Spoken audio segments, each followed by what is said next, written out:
Hi friends, welcome to ತನು ಸ್ವಯಂ ಅಡುಗೆ. ಇವತ್ತಿನ ರೆಸಿಪಿನಲ್ಲಿ ಒಂದು ಸೂಪರ್ ಟೇಸ್ಟಿಯಾಗಿರುವಂಥ ಸೈಡ್ ಡಿಶ್ ಮಾಡೋದು ತೋರಿಸ್ತಾ ಇದ್ದೀನಿ. ಅದು ಕೂಡ ಆಲೂಗಡ್ಡೆಯನ್ನು ಬಳಸ್ಕೊಂಡು ಒಂದು ಸೈಡ್ ಡಿಶ್ ಮಾಡೋದು ನೋಡೋಣ. ಇದನ್ನು ನೋಡಾದ್ಮೇಲೆ ನೀವು ಕೂಡ ಮನೇಲಿ ಮಾಡ್ಕೊಂಡು ನೋಡಿ ಇದರ ಫ್ಯಾನ್ ಆಗಿ ಹೋಗ್ತೀರಾ. ಬನ್ನಿ ಹಾಗಿದ್ರೆ ಮಾಡೋದು ನೋಡೋಣ. ನಾನು ಒಂದು 2 ಆಲೂಗಡ್ಡೆನ ನೋಡಿ ಈ ಥರ ಉದ್ದಕ್ಕೆ ಕಟ್ ಮಾಡಿಕೊಂಡು ನೀರಲ್ಲಿ ಹಾಕಿ ಇಟ್ಕೊಂಡಿದ್ದೀನಿ. ಇದನ್ನು ಕ್ಲೀನಾಗಿ ವಾಶ್ ಮಾಡ್ಕೊಂಡು ಇಟ್ಕೊಳ್ಳೋಣ. ಇವಾಗ ಒಂದು ಪಾತ್ರೆ ಬಿಸಿ ಇಟ್ಕೊಂಡಿದ್ದೀನಿ. ಇದಕ್ಕೆ 2 ಟೇಬಲ್ ಸ್ಪೂನ್ ಅಷ್ಟು ಎಣ್ಣೆ ಹಾಕ್ಕೊಂಡಿದ್ದೀನಿ. ಎಣ್ಣೆ ಚೆನ್ನಾಗಿ ಕಾಯ್ದಾದ್ಮೇಲೆ ಈ ಆಲೂಗಡ್ಡೆ ಏನು ಕಟ್ ಮಾಡಿ ಇಟ್ಕೊಂಡಿದ್ದೀವಲ್ಲ ನೀರನ್ನು ಚೆನ್ನಾಗಿ ಹಿಂಡಿ ಎಣ್ಣೆಯಲ್ಲಿ ಹಾಕ್ಕೊಳ್ಬೇಕಾಗತ್ತೆ. ಸೊ ನೋಡಿ, ಎಣ್ಣೆಯಲ್ಲಿ ಹಾಕ್ಕೊಂಡಾದ್ಮೇಲೆ ಕ್ಲೀನಾಗಿ ಫ್ರೈ ಮಾಡ್ಕೊಳ್ಳಿ. ಸ್ವಲ್ಪ ಹೈ ಫ್ಲೇಮ್ ಇಟ್ಕೊಂಡೇ ಫ್ರೈ ಮಾಡ್ಕೊಳ್ಳಿ, ಆವಾಗ ಬೇಗನೆ ಫ್ರೈ ಆಗುತ್ತೆ.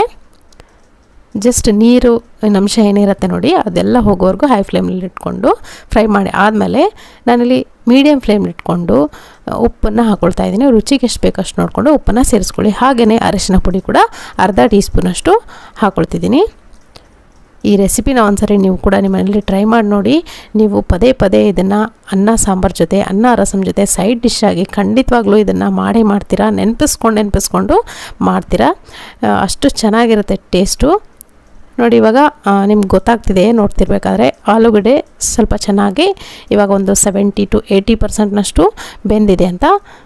ನೋಡಿ, ಈ ಥರ ಫ್ರೈ ಮಾಡ್ತಾ ಸ್ವಲ್ಪ ಮೇಲ್ಗಡೆ ಕೋಟಿಂಗ್ ಕೂಡ ಸ್ವಲ್ಪ ಬ್ರೌನಿಶ್ ಆಗ್ತಾ ಬರುತ್ತೆ. ಈ ಟೈಮ್ನಲ್ಲಿ ನಾನಿಲ್ಲಿ ಮಸಾಲೆಗಳನ್ನು ಸೇರಿಸ್ಕೊಳ್ತೀನಿ.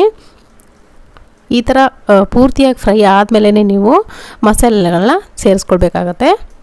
ಇವಾಗ ನೋಡಿ, 1 ಟೀ ಸ್ಪೂನ್ ಆಗೋಷ್ಟು ಜೀರಿಗೆ ಪುಡಿ, 1 ಟೀ ಸ್ಪೂನ್ ಆಗೋಷ್ಟು ಧನಿಯಾ ಪುಡಿ ಹಾಕ್ಕೊಳ್ತಾ ಇದ್ದೀನಿ. ಹಾಗೆಯೇ ಚಿಲ್ಲಿ ಪೌಡ್ರು ಅಂದರೆ ಖಾರದ ಪುಡಿ 1 ಟೀ ಸ್ಪೂನಷ್ಟು ಹಾಕ್ಕೊಂಡಿದ್ದೀನಿ. ಜೊತೆಗೆ 1 ಟೇಬಲ್ ಸ್ಪೂನ್ ಆಗೋಷ್ಟು ಗರಂ ಮಸಾಲ ಕೂಡ ಹಾಕ್ಕೊಂಡಿದ್ದೀನಿ.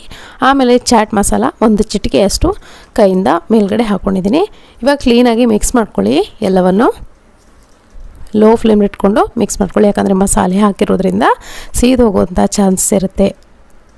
ನೋಡಿ, ಇವಾಗ ಕ್ಲೀನಾಗಿ ಮಿಕ್ಸಪ್ ಆಗಿದೆ. ಮಸಾಲೆ ಎಲ್ಲ ಮೇಲ್ಗಡೆ ಬಂದು ಕೋಟಿಂಗ್ ಬಂದಿದೆ. ಇವಾಗ ಈ ಸೈಡ್ ಡಿಶ್, ಈ ಪೊಟ್ಯಾಟೊ ಮಸಾಲ ಫ್ರೈ ಏನಿದೆ ರೆಡಿಯಾಗಿದೆ. ತುಂಬ ಟೇಸ್ಟಿಯಾಗಿರುತ್ತೆ.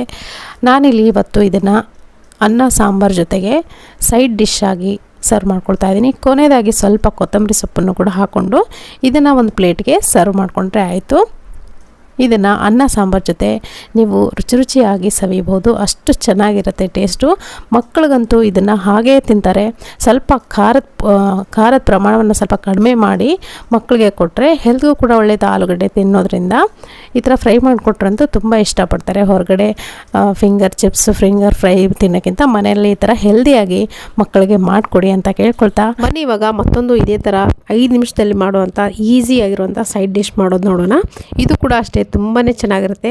ಮಾಡೋದು ಕೂಡ ತುಂಬಾ ಸುಲಭ. ಯಾರು ಬೇಕಿದ್ರೂ 5 ನಿಮಿಷದಲ್ಲಿ ಮಾಡ್ಕೋಬೋದು.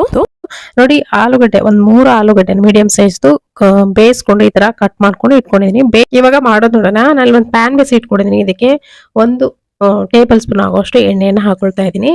ಎಣ್ಣೆ ಹಾಕೊಂಡು ಚೆನ್ನಾಗಿ ಕಾದಾದ್ಮೇಲೆ ಒಂದು ಅರ್ಧದಷ್ಟು ಈರುಳ್ಳಿನ ಸಣ್ಣದಾಗಿ ಕಟ್ ಮಾಡ್ಕೊಂಡು ಹಾಕೊಂಡಿದ್ದೀನಿ. ಜೊತೆಗೆ ಒಣ ಮೆಣಸಿನಕಾಯಿ 1 ಸಣ್ಣದಾಗಿ ಕಟ್ ಮಾಡ್ಕೊಂಡು ಹಾಕೊಂಡಿದ್ದೀನಿ. ಚೆನ್ನಾಗಿ ಫ್ರೈ ಮಾಡ್ಕೋಬೇಕು. ಜೊತೆಗೆ 1 ಟೀ ಸ್ಪೂನ್ ಅಷ್ಟು ಜೀರಿಗೆ ಕೂಡ ನಾನಿಲ್ಲಿ ಹಾಕೊಂಡಿದ್ದೀನಿ.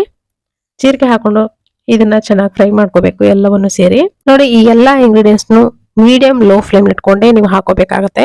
ಯಾಕಂದ್ರೆ ಇದು ಸ್ಲೋ ಆಗಿ ಕುಕ್ ಆಗಬೇಕು. ಆವಾಗಲೇ ನಿಮಗೆ ತುಂಬಾ ಚೆನ್ನಾಗಿ ರುಚಿ ಬರುತ್ತೆ. ಇದ್ರ ಜೊತೆಗೆ ನೋಡಿ 1 ಟೀ ಸ್ಪೂನ್ ಆಗೋಷ್ಟು ಶುಂಠಿ ಬೆಳ್ಳುಳ್ಳಿ ಪೇಸ್ಟ್ ಅನ್ನು ಕೂಡ ನಾನಿಲ್ಲಿ ಬಳಸಿದ್ದೀನಿ.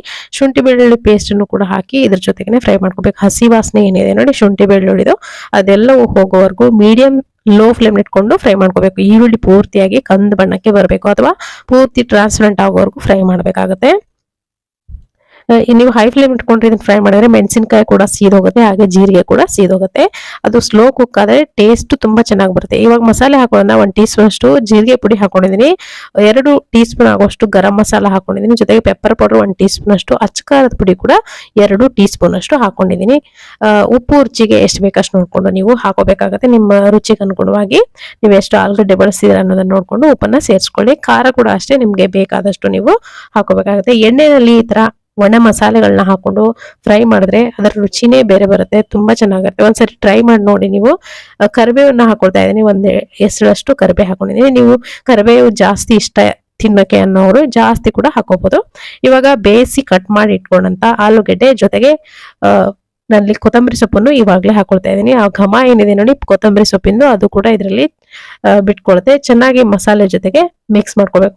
ಲೋ ಉರಿನಲ್ಲೇ ಇರಬೇಕು, ಗ್ಯಾಸ್ ಫ್ಲೇಮ್ನ ಯಾವುದೇ ಕಾರಣಕ್ಕೂ ಹೈ ಮಾಡ್ಕೋಬೇಡಿ ಅಥವಾ ಮೀಡಿಯಂ ಕೂಡ ಮಾಡ್ಕೊಬೇಡಿ. ಲೋ ಉರಿನಲ್ಲೇ ಇಟ್ಕೊಂಡು ಇದನ್ನ ಮಿಕ್ಸ್ ಮಾಡ್ಕೋಬೇಕು. ಆ ಆಲೂಗಡ್ಡೆ ಏನಿದ್ರೆ ಆಲ್ರೆಡಿ ಬೆಂದಿರುತ್ತೆ, ಆದ್ರೂ ಕೂಡ ಈ ಬಿಸಿನಲ್ಲಿ ಮತ್ತೆ ಇದು ಸ್ವಲ್ಪ ಗಟ್ಟಿ ತರ ಸ್ಟಿಕ್ಕಿ ಆಗಿ ಅಂಟ್ಕೊಳ್ಳುತ್ತೆ. ಮಸಾಲೆ ಏನಿದೆ ನೋಡಿ ಅದ್ರ ಮೇಲ್ಗಡೆ ಚೆನ್ನಾಗಿ ಅಂಟ್ಕೊಳ್ಳುತ್ತೆ. ಆದಷ್ಟು ಬೇಯಿಸ್ಕೊಂಡೆ ಮಾಡಕ್ ಟ್ರೈ ಮಾಡಿ. ಹಸಿ ಆಗಿರುವಂತ ಆಲೂಗಡ್ಡೆ ಕೂಡ ಈ ತರ ಕಟ್ ಮಾಡ್ಕೊಂಡು ನೀವು ಮಾಡ್ಕೋಬಹುದು. ಆದ್ರೆ ಮೊದಲಿಗೆ ಆಲೂಗಡ್ಡೆನ ಫ್ರೈ ಮಾಡ್ಕೊಂಡು ತೆಗೆದುಕೊಳ್ಳಿ, ಆಮೇಲೆ ಈ ಸ್ಟೆಪ್ ನ ಫಾಲೋ ಮಾಡಿ. ಇವಾಗ ನೋಡಿ ಚೆನ್ನಾಗಿ ಮಿಕ್ಸ್ ಮಾಡ್ಕೊಂಡಾದ್ಮೇಲೆ ಇದು ರೆಸಿಪಿ ಕಂಪ್ಲೀಟ್ ಆಗಿದೆ. ಇವಾಗ ನಿಮ್ಗೆ ಇದು ಅನ್ನ ಸಾಂಬಾರ್, ಅನ್ನ ರಸಂ ಅಥವಾ ಚಪಾತಿ ಜೊತೆ ಕೂಡ ಇದನ್ನ ಸರ್ವ್ ಮಾಡ್ಬೋದು. ತುಂಬಾ ರುಚಿಯಾಗಿರುತ್ತೆ. ಹಾಗೆ ಕೂಡ ನೀವು ಇದನ್ನ ತಿನ್ಬೋದು. ಮಕ್ಕಳಂತರೂ ಹಾಗೆ ತಿಂತಾರೆ, ಮಾಡ್ಕೊಟ್ರೆ ಅಷ್ಟು ರುಚಿಯಾಗಿರುತ್ತೆ. ಖಂಡಿತ ಇದನ್ನ ಟ್ರೈ ಮಾಡಿ. ಈ ರೆಸಿಪಿ ಇಷ್ಟ ಆಗಿದ್ರೆ ಲೈಕ್ ಮಾಡಿ. Thank you.